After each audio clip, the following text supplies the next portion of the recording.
ప్రజా TV Telugu news. నా పేరు నీరిగంటి రాకేష్, ఆమ్ ఆద్మీ పార్టీ తిరుపతి జిల్లా అధ్యక్షుల్ని. ఓం నమో వెంకటేశాయ.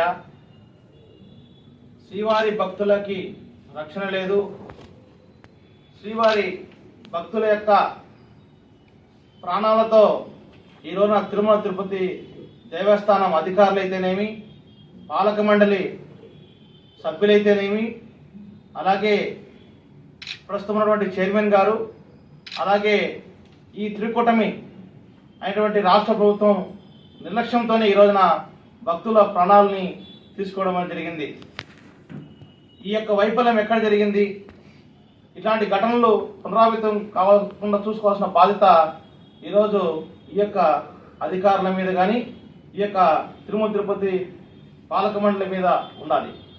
అయితే మీరు కనుక ఒకసారి పరిశీలిస్తే, నేను కూడా నిన్న ఈ యొక్క టోకెన్కి తీసుకున్నాం. సామాన్య భక్తుల్లాగానే వెళ్ళి టోకెన్ తీసుకోవడం జరిగింది. స్పష్టంగా కనబడుతుంది, క్యూ లైన్ల దగ్గర ఎక్కడ కానీ ఒక్క సీసీ కెమెరా పెట్టలేదు. ఎక్కడైనా జనం ఎక్కువైతే వాళ్ళని కంట్రోల్ చేయడానికి పోలీస్ యంత్రాంగం అక్కడ ఉండి కొద్దిగా స్లో చేసి రప్పించేటువంటి ప్రణాళిక ఎందుకు చేయలేకపోయింది? అలాగే సంబంధించినటువంటిది ఈరోజు మేము 5,000 మందితోనో 10,000 మందితోనో భద్రత కల్పించేస్తామని చెప్పని తిరుపతి ఎస్పీ గారు అంటున్నారు. కానీ వాస్తవానికి ఎంతమంది సిబ్బంది ఉన్నారని చెప్పని ఈ రోజున ప్రజలందరూ కూడా మీరు ఒక శ్వేతపత్రాన్ని విడుదల చేసినటువంటి అవసరం ఎంతైనా ఉంది. ఈరోజు ఎందుకు ఆ కౌంటర్ దగ్గర సీసీ కెమెరాలు ఏర్పాటు చేయలేదు?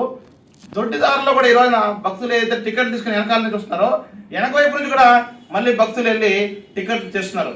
అంటే వివిధ రాష్ట్రాల నుంచి లక్షలాది మంది భక్తులు ఈ రోజున తిరుపతికి రప్పించేసి, మీ బంధువులకు కానీ లేకపోతే కనుక ఎవరైతే ఈ యొక్క పాలకులు ఉన్నటువంటి ప్రభుత్వ అధికారులు చెప్తారో వాళ్ళ బంధువర్గాలకి తప్పుడు పద్ధతిలో మీరు ఒక లైన్లు ఏర్పాటు చేసేసి సామాన్య భక్తులందరూ కూడా ఈరోజు మొత్తం కూడా తొక్కిసలాటకి కారకమైనటువంటి వీళ్ళది స్పష్టంగా అర్థమవుతుంది. అలాగే ఇంకొక సూచన కూడా చేస్తున్నాం ఈ యొక్క పాలక మండలికి. మీకు అన్ని చోట్ల నుంచి ఒక యంత్రాంగం ఉండాలి. మీ యొక్క భవనాలు, వసతి సముదాయాలు కానీ, టీటీడీ కళ్యాణ మండపాలు కానీ ప్రతి చోట ఉన్నాయి. మీరు ఒక సపరేట్ ఏజెన్సీ కానీ లేకుంటే మీరే కూడా నిర్వహించి ఆ కళ్యాణ మండపాల్లో, ఫర్ ఎగ్జాంపుల్ ఇప్పుడు విజయవాడ సైడ్ నుంచి వచ్చే వాళ్ళకి ఒక ప్రాంతంలో మీరు కనుక టికెట్లు ఇస్తే, ఎలాగో మీరు ఈరోజు టికెట్ స్టార్ట్ చూస్తుంటే 13వ తేదీ 14వ తేదీ పోతా ఉన్నది. రాత్రి 11వ తేదీ ఉండింది. మీరు మొదటి రోజు ఇచ్చినప్పుడు 10వ తేదీ ఉంటుంది. ఆ రోజు భక్తులు ఆ ఊర్లోనే టికెట్ తీసుకొని ప్రయాణం అయ్యి 2 రోజుల తర్వాత తిరుమల తిరుపతి దేవస్థానానికి వచ్చి ఆ దేవదేవుని దర్శించుకునే అవకాశం ఉంటుంది. మరి ఎందుకు ఇట్లాంటివి చేయలేకపోతున్నారు? కాబట్టి ఇప్పటికైనా కానీ మేము ఒకటే డిమాండ్ చేస్తున్నాం, ఈ యొక్క ఘటన పైన ఖచ్చితంగా సిబిఐ విచారణ చేపట్టాలి, సిట్ విచారణ చేపట్టాలి. అక్కడ అధికారులు ఎవరైతే కనుక నిర్లక్ష్యంతో ఉన్నారో వాళ్ళందరి పైన చర్యలు తీసుకోవాలి. అలాగే ఈ ఘటనకు బాధ్యులైన వారికి ఖచ్చితంగా శిక్ష పడాలో చూడాలి. ఏదో ఒక సినిమాలో హీరో వెళ్ళాడని చెప్పి ఆయన మీద ఈరోజు కేసు పెట్టారు. ఇప్పుడు ఎవరి మీద కేసు పెట్టాలి? ఇక్కడ ఎందుకు పెట్టలేకపోతున్నారు? అంటే మీ ప్రభుత్వమేనా? భారతీయ జనతా పార్టీ కేంద్రంలో ఉంది. ఎంతమంది భక్తుల్ని కూడా, శివాని భక్తులను చంపేస్తూ కూడా కేసు పెట్టలేరా? ఎందుకు ఆ నైతిక బాధ్యత ఈరోజు తీసుకోలేకపోతారు? అందుకని వీళ్ళ మీద మాకు నమ్మకం లేదు. తక్షణమే ఈ రోజున నిఘా వ్యవస్థ మొత్తం కూడా ఇన్వాల్వ్ అయ్యి దీన్ని ఛేదించాలి. అందులో మహిళ కూడా చనిపోవడం జరిగింది. అలాగే పురుషులు ఉన్నారు. ఇప్పటికీ ఛత్రఘాతులందరూ కూడా ఒక హాస్పిటల్లో ట్రీట్మెంట్ పొందుతున్నారు. చనిపోయిన కుటుంబానికి శాశ్వత ఉద్యోగం కల్పించాలి.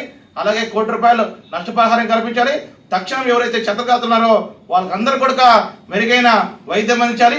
అవసరమైతే విదేశాల నుంచి కూడా తీసుకొచ్చి ఇంకొక భక్తుడు కూడా ఇట్లాంటి జరగకుండా ఖచ్చితంగా వైద్యం అందించి ఆ యొక్క కొట్టుమిట్టాడుతూ కొన్న ఊపిరితో కూడా ప్రాణాల మీద కొట్టుమిట్టాడుతున్నటువంటి ఆ యొక్క ఛత్రఘాతులకు కూడా న్యాయం చేయలేకపోతే కనుక ఈ యొక్క పాలక మండలిని రద్దు చేయాలని చెప్పి కూడా ఈ సందర్భంగా డిమాండ్ చేస్తున్నాం.